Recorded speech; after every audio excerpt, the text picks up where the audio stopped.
সাধক জীবন ও নারী। লেখক অজিতানন্দ। অধ্যায় 4। বেমাক্ষেপা। 1888 সাল। ল্যান্ডসৌন এখন বড় লাট। ইংরেজ শাসনে বাংলার শহর গড়ছে, গ্রাম ভাঙছে। তারাপীঠ ঘিরে যে কখানা গ্রাম সব হত দরিদ্র। মিশনারিরা বুভুক্ষুকে খেতে দিয়ে বলছে, খ্রিস্টের ভজনা করো। তবু মিশনারিদের ফিরে যেতে হচ্ছে। গ্রামবাসীজন শত দুঃখেও দেবদ্বিজে বিশ্বাসী। স্বধর্মে নিধনং শ্রেয়, পরধর্ম ভয়াবহ। পূজারী বামদেব সনাতন ধর্মের মাথা 10 হাত উঁচু করে দিলেন। দক্ষিণে রামা, বামে বামা। শিক্ষিত যুক্তিবাদী পুরবাসীজন আসছেন কলকাতা, হুগলি, সিউড়ি, বর্ধমান থেকে তারা মায়ের পুজো দেখতে। পূজারী বামদেবের পূজা পদ্ধতি শিশুসুলভ। ন্যাস শুদ্ধি আচমন কিছুই নেই। তিনি দেবীকে আর দেবী দেখেন না। বড় মা এখন ছোট মা। তিনি দেবীকে বললেন, মা তুমি ফুল নাও, মা তুমি ফল খাও। এবং তিনি আকুল হৃদয়ে দেবীকে মা বলে ডাকেন। সে কি ডাক! শুনলে অভক্তের ভক্তি, অবিশ্বাসীর বিশ্বাস আসে। তার প্রত্যয়ে যায়, দেবতা আসে, দেবতার কৃপা আসে। রাত্রে বামদেব তারা নাম জপ করেন এবং তার ভাব সমাধি হয়। সে সমাধি ভাঙ্গে পরদিন সকালে। সমাধি কি করে হয়? মানুষের বৃহৎ মস্তিষ্ক, ক্ষুদ্র মস্তিষ্ক, চক্ষু, কর্ণ, নাসিকা, হৃৎপিণ্ড, ফুসফুস, পাকস্থলী, রক্তকোষ, গ্রন্থি ইত্যাদি স্থূল অংশগুলি পরীক্ষা করে বিজ্ঞানী দেহের মোটামুটি নাগাল পেয়েছেন। কিন্তু মন, মানুষের মন বলে আরও একটা জিনিস আছে, তার অতি সামান্য নাগাল পেয়েছেন বিজ্ঞানী। কারণ মনের অংশগুলি দেহের অংশের মতো স্থূল নয়।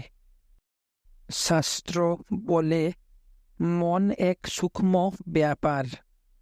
মনের এক অংশ প্রাণ, আর এক অংশ চৈতন্য। প্রাণের স্পন্দন শক্তি হৃৎপিণ্ড, ফুসফুস, পাকস্থলী ইত্যাদি যন্ত্রগুলিকে সচল রাখে। ফলেই জীবন। জীবিত মানুষ চৈতন্য সাধনায় সক্রিয় হলে সংকল্প, সংশয়, নিশ্চয়, অনুসন্ধান এবং অভিমান বৃত্তির স্ফুরণ ঘটে। পরের ঘটনা জ্ঞান লাভ। আত্মজ্ঞান লাভে সমাধি।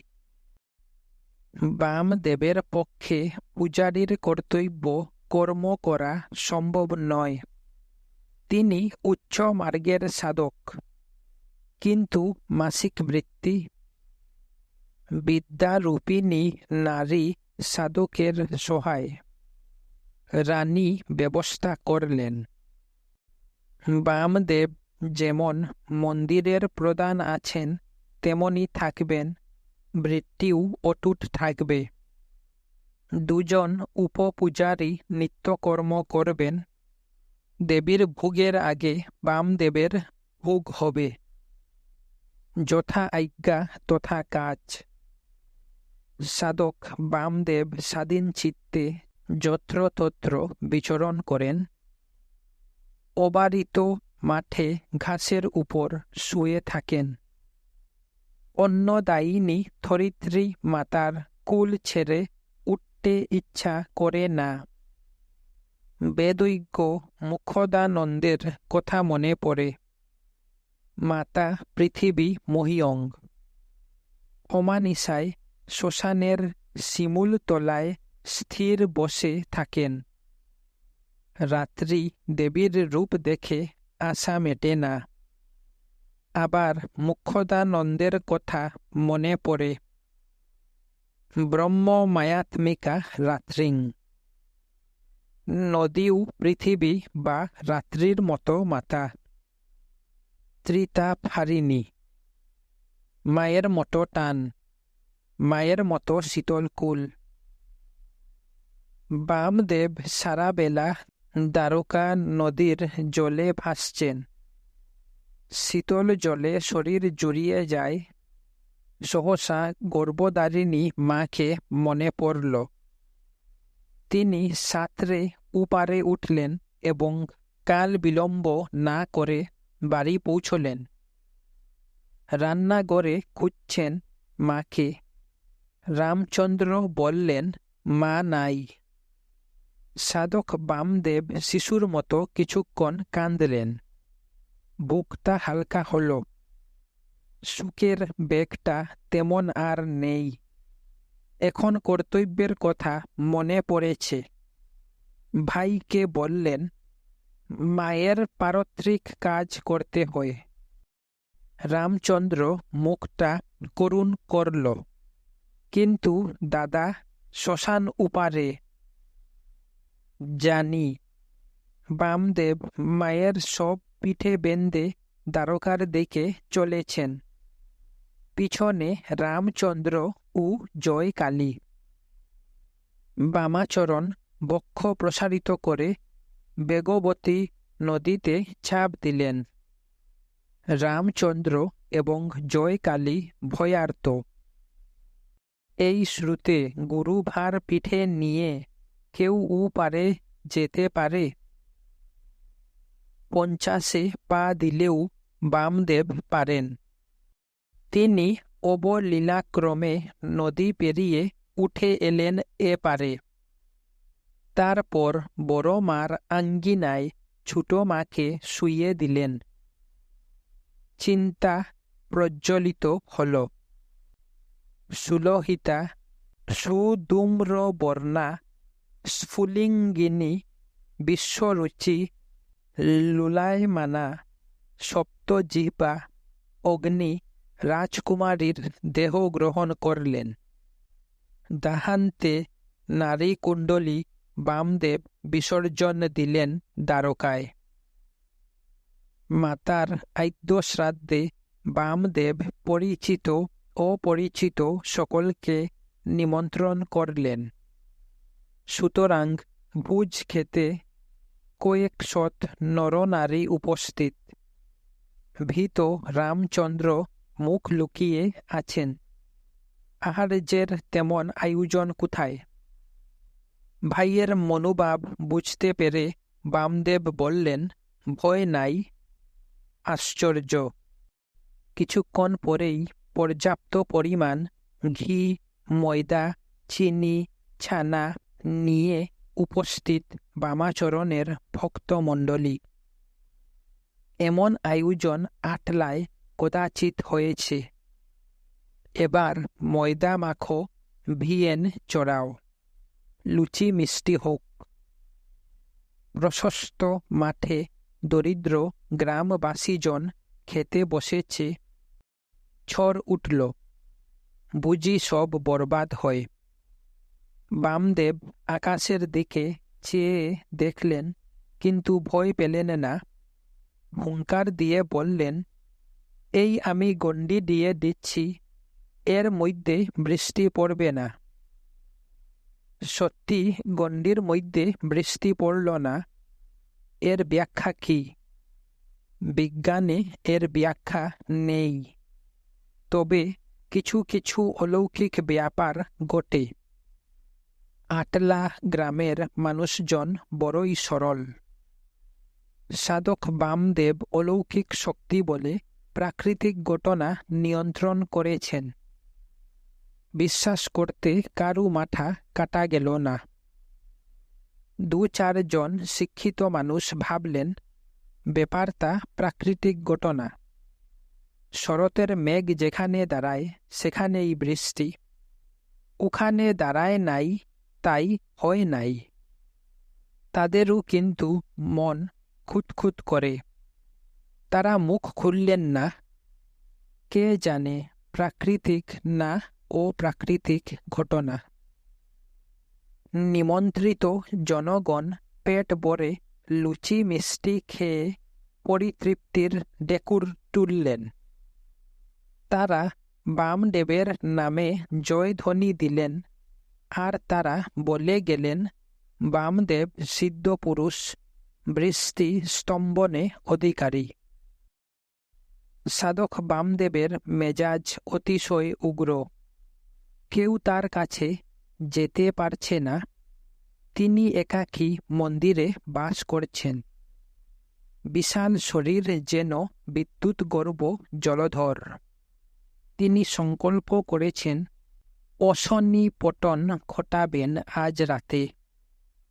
মন্ত্রের সাধন কিংবা শরীর পাতন। মানুষজন রুদ্ধ শ্বাসে অপেক্ষা করছে।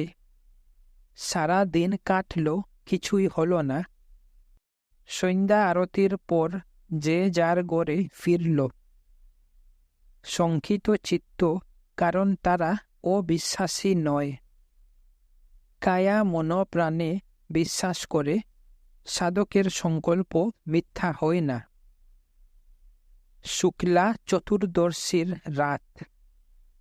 আকাশে মেঘ নেই, চাঁদের আলোয় ধরাতল ভেসে যায়। সাধক বামদেবের সমাধি ভঙ্গ হল। তিনি নাদধ্বনিতে বায়ুলোক কাঁপিয়ে তুললেন। চরাচর স্তব্ধ। কুলায় ভীত পক্ষীকুল ডানা ছাপটায়। শ্মশানে সচকিত শিবাদল করুণ স্বরে ডাকে। সহসা তীক্ষ্ণ শব্দে অশনি পাত হল। গ্রামবাসীজন দেখল মন্দিরের চূড়ায় দীর্ঘ ফাটল এবং মন্দিরের প্রাঙ্গণে বামদেব নিবাত নিষ্কম্প প্রদীপের ন্যায় স্থির। আবার এক ঘটনা। মধ্যাহ্ন বেলা বামদেব শ্মশানভূমি থেকে বেগে মন্দিরে এলেন। ভক্তজনদের দিকে ফিরেও দেখলেন না। সটান মন্দিরে প্রবেশ করলেন। ভক্তজন রুদ্ধশ্বাসে অপেক্ষা করছে। এক এক পল যেন এক এক প্রহর। উদ্বেগের সময় ধীরে কাটে। সহসা ভক্তজন চাপড় মারার কঠিন শব্দ শুনলেন। কি হল? সাহসে ফোর করে কতিপয় ভক্ত উঁকি মারলেন। তারা আশ্চর্যান্বিত। বামদেব বালকের মতো ফুপিয়ে ফুপিয়ে কাঁদছেন আর পিঠে হাত বুলাচ্ছেন। পিঠে 5 আঙ্গুলের দাগ। অভিমানী গলায় ভক্তদের বললেন, বাজ ফেলেছিলাম বলে মা কি রকম মেরেছে দেখো। দেখবে কি? ভক্তের চোখ জলে ভরে যায়। তারাপীঠে বশিষ্ঠদেব যে তন্ত্র সাধনা করেছিলেন এবং রাজা গোসাই যে তন্ত্র সাধনা করছেন তা প্রাচীন পঞ্চমকার। কিন্তু বামদেবের যে তন্ত্র সাধনা তাতে কোনো মকার নেই। তিনি 6 মাস বেলপাতা খেয়ে আর চরণামৃত পান করে মা মা করছেন। অর্ধ নিমিলিত চোখ জলে ভেসে যায় নারী দর্শনে, কিবা কিশোরী কিবা যুবতী। বেদৈজ্ঞ মোক্ষদানন্দ তীর্থ পর্যটন থেকে ফিরে বামদেবকে দেখলেন এবং তার সাধন রহস্য বুঝলেন। বুঝে ভক্তদের বুঝাচ্ছেন, এ হল অন্তর্মৈথুন, মানস উপচার তন্ত্র সাধনা, প্রাকৃত বহিরাচার সাধনা নয়। বামদেব নারীকে আরও এক চোখে দেখছেন। এ চোখ সন্তানের নিষ্কাম দৃষ্টি। এই দৃষ্টিতে দেখলে নারীকে দেহাবস্থিত শক্তিরূপে অনুভব করা যায়। সে অনুভব দুঃখের প্রথম অবস্থায়। মনের ভারসাম্য থাকে না, কখনো শান্ত, কখনো উগ্র। তোমরা অপেক্ষা করো, অচিরেই বাম স্বাভাবিক অবস্থায় ফিরে আসবে আর নির্বিকল্প সমাধি হবে। যথার্থই তাই। আজ ধ্যানের পর বামদেব জীবিত কুণ্ডের জলে অবগাহন স্নান করলেন। সামান্য স্নান নয়, তিনি জলে ডুবে রইলেন প্রহরের পর প্রহর। তপক্লিষ্ট দেহ শীতল হলে বামদেব উঠলেন। গর্ভধারিণী মাকে স্মরণ করলেন। আকাশের দিকে তাকিয়ে ললাটে যুক্ত কর স্পর্শ করলেন। কালু ভুলু কাছে এলো। তিনি তাদের নিয়ে পদচারণা করছেন। দিগম্বর দাসের বিধবা মা পাগলিনী প্রায় বামদেবের পা জড়িয়ে ধরলেন। বাবা, বাঁচাও, কি ব্যাপার? দিগম্বরকে গোখরু সাপ কামড়াবে বলেছেন এক সন্ন্যাসী, তাই ওরা ছুটে এসেছে বাবার কাছে। বাবা বললেন, আমি কি সাপের উজা? তারও বেশি উজার উজা তুমি, ভুলা মহেশ্বর। বিধবা যুবতী জল ভরা কালো চোখ তুললেন। বাবা, আজ সাপে কামড়ানোর দিন।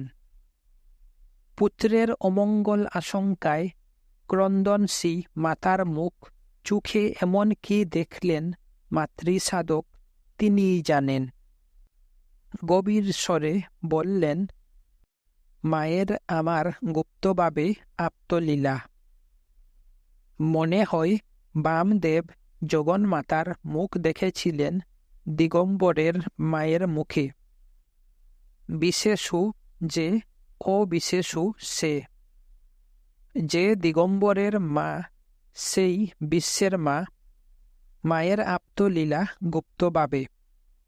মহামায়ার কত যে মায়া।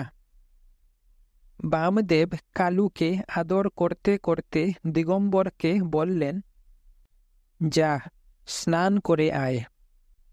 দিগম্বর স্নান করে এলে বামদেব উকে শিমুল তলায় পঞ্চমুণ্ডির আসনে বসিয়ে দিলেন। অকাল সন্ধ্যা।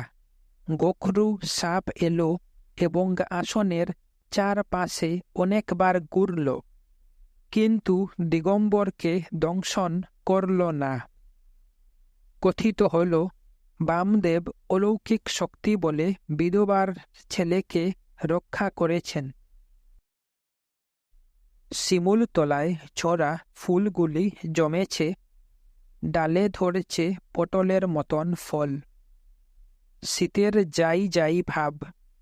কালু ভুলু এখন আর কুকুর কণ্ডুলি হয়ে ঘুমোয় না। অদূরে একটি আটচালা, মাঝখানে বেদি রয়েছে। শূন্য বেদি গিরে 2-4 ভক্ত বসে রয়েছেন। বামদেব তাদের একজন। মুখ্যদানন্দ ধীর পায়ে এসে বেদির উপর বসলেন। শাস্ত্র আলোচনা আরম্ভ হল। বামদেব: গুরু বাবা, বেদে পুরুষের বর্ণনা কি রকম? মুখ্যদানন্দ: সহস্রা শীর্ষ পুরুষ, সহস্রাক্ষ সহস্রাপদ। বামদেব: বেশ বলেছেন গুরু বাবা। তা প্রকৃতির বর্ণনা কি রকম? মুখ্যদানন্দ: বেদে প্রকৃতি বলতে পৃথিবী, রাত্রি আর অগ্নি। বামদেব: পুরুষের সঙ্গে উদের সম্বন্ধ কি? মুখ্যদানন্দ: অঙ্গাঙ্গী। দিয়াবা পৃথিবী। দৌ হল পিতা, পৃথিবী হল মাতা। দৌ রূপ পিতার রেত হল বাড়ি বর্ষণ। তার সিঞ্চনে মাতা পৃথিবী গর্ভধারণ করেন এবং সকল প্রকার শস্য জন্মায়। বামদেব: বেদ ঠিক বলেছে গুরু বাবা, পিতা মাতাই সব। তার থেকেই শিব শক্তি। এক ভক্ত তারানাথ মুখ তুলে তাকালেন। বাবা, শক্তি সাধনা সম্বন্ধে কিছু বলুন। বামদেব বললেন, কোন কথা শুনতে চাও বাবা? শক্তির বিকাশ কি করে হয়? চেষ্টায়, চিন্তায় আর কামনায়। আরও একটু বুঝিয়ে বলুন বাবা। চেষ্টায় কর্মশক্তি, চিন্তায় জ্ঞান শক্তি আর কামনায় ইচ্ছা শক্তি বাড়ে। কর্মশক্তি বাড়লে ক্ষুধা তৃষ্ণা সহ্য করে অবিরল নাম জপ করতে পারবে। জ্ঞান শক্তি বাড়লে একাগ্র চিত্তে ধ্যান ধারণা জন্মাবে। ইচ্ছা বাড়লে চৈতন্যের উদয় হবে। আর কথা হল না। এক দল লোক খাটিয়া নিয়ে শ্মশানে উপস্থিত। খাটিয়া নামিয়ে ওরা বামদেবকে সাষ্টাঙ্গে প্রণিপাত করলেন। বাবা, এই হতভাগ্য যক্ষায় ভুগছে, একে বাঁচান। আমি কবিরেজ নয়, নিয়ে যাও। বাবা হতভাগা মায়ের একমাত্র সন্তান। এই কথায় বামদেব বিচলিত হলেন। দুঃখিনীর ম্লান মুখ চোখের সামনে ভাসছে। তার বক্ষ ভাবাবেগে স্ফীত হল এবং শীতকাল হলেও স্বেদ ছড়ে। তিনি তারা নামে জয়ধ্বনি দিয়ে যক্ষা রোগীকে গলা চেপে ধরলেন। রোগীর রক্ত বমন হল। তিনি রোগীকে ঝাঁকুনি দিয়ে খাড়া করলেন। রোগী জল খেতে চাইল। তিনি বললেন, নিয়ে যা। মায়ের চরণামৃত খেলে রোগ সেরে যাবে।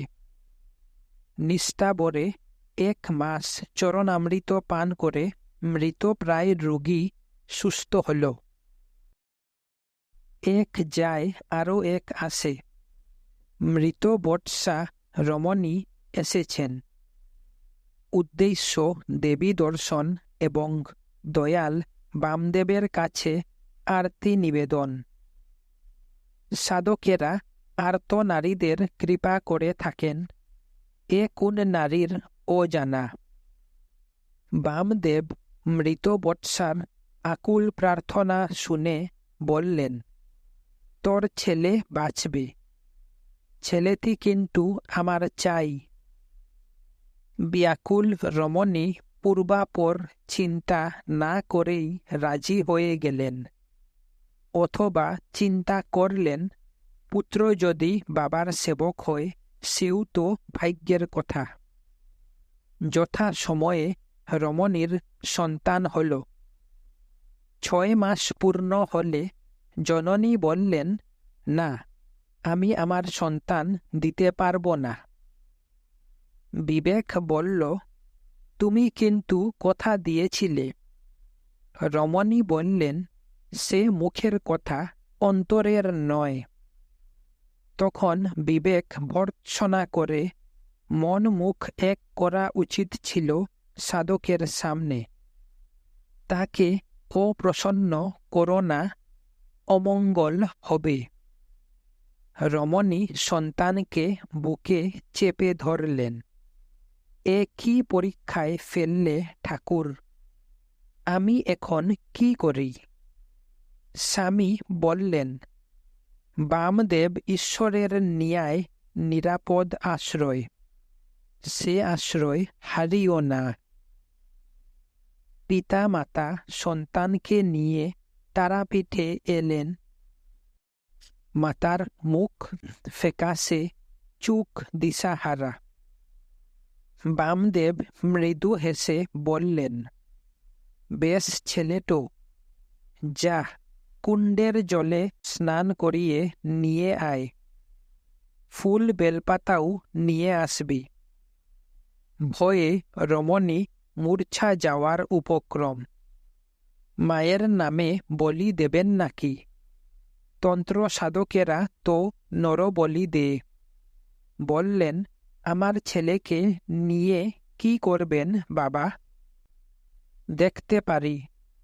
যা যা, আর দেরি করিস না। রমণী চোখের জল মুছতে মুছতে ছেলেকে স্নান করালেন। পুরুষ ফুল বেলপাতা সংগ্রহ করলেন। উভয়েরই মন এত অস্থির যে বলার নয়। কি হবে কি হবে, বড় ভয়। বামদেব সুলক্ষণ নর শিশুকে মন্ত্রপুট করে ভূমির উপর রাখলেন। শিশু কান্দে না, হাত পা ছুঁড়ে পরম নিশ্চিন্ততায় খেলা করে। রমণী যতই দেখেন ততই অস্থিরতা চলে যায় এবং প্রশান্তি আসতে থাকে মনে। যখন রমণী ভাবছেন বাবা যা করবেন তা ভালোর জন্যই, তখন বামদেব বললেন, তোদের ছেলে এবার নিয়ে যা। পুরুষ ও রমণী তরায় বামদেবকে ভক্তি ভরে প্রণাম করলেন। কেন বাবা এরকম করলেন? পুরুষ অনেক ভেবেও কিনারা করতে পারেন না। সাধকের আচরণ সাধারণ মানুষের বুদ্ধির অতীত। এক যায় আরও এক আসে। বৈন্দা রমণী এসেছে রাজশাহী জেলা থেকে। সরোজ কুমারী পুত্র কামনায় ডাক্তার বদ্যির কাছে গিয়েছে অনেকবার, কাজ হয়নি। বামদেবের অলৌকিক ক্ষমতার কথা শুনে পিতা নিয়ে এসেছেন কন্যাকে। সাধকই এখন ভরসা। বামদেব আরতি শুনে বিষণ্ণ হলেন। পুত্র না হলে সরোজ কুমারীর স্বামী আবার বিয়ে করবে। তখন হতভাগিনী হবে উপেক্ষিতা। এরপর সপ্তপত্নীর পুত্র হলে দাসীর দশা। তার হৃদয় ব্যাকুল হল। তিনি কোমল কণ্ঠে সরোজ কুমারীকে কাছে আসতে বললেন। সরোজ কুমারী যুবতী, শরীর আবৃত করে সম্মুখে বসল। তার মনে আশার জোয়ার এসেছে। মাতৃসাধক বামদেবের যখন কৃপা হয়েছে, তখন আর ভয় নেই। তবু সরোজ কুমারী ভয় করে। শ্মশানে ভৈরব অমন করে তাকিয়ে আছেন কেন? তিনি কি ভৈরবী রূপে গ্রহণ করতে চান? তন্ত্র সাধকের জীবনে নারী সাধন সঙ্গিনী। উৎকণ্ঠায় যুবতী বধূর কণ্ঠ শুকিয়ে যায়। মন্দিরের পাণ্ডা বামদেবকে ভোগ নিবেদন করলেন। অন্নের সহিত মৎস্য ও মাংসের ব্যঞ্জন। তারানাথ এক পাত্র মদ্যও নিবেদন করলেন। বামদেব বললেন, খাবি আয়। কালু ভুলু এলে বামদেব সরোজ কুমারীর দিকে তাকালেন। তুইও খাবি আয়।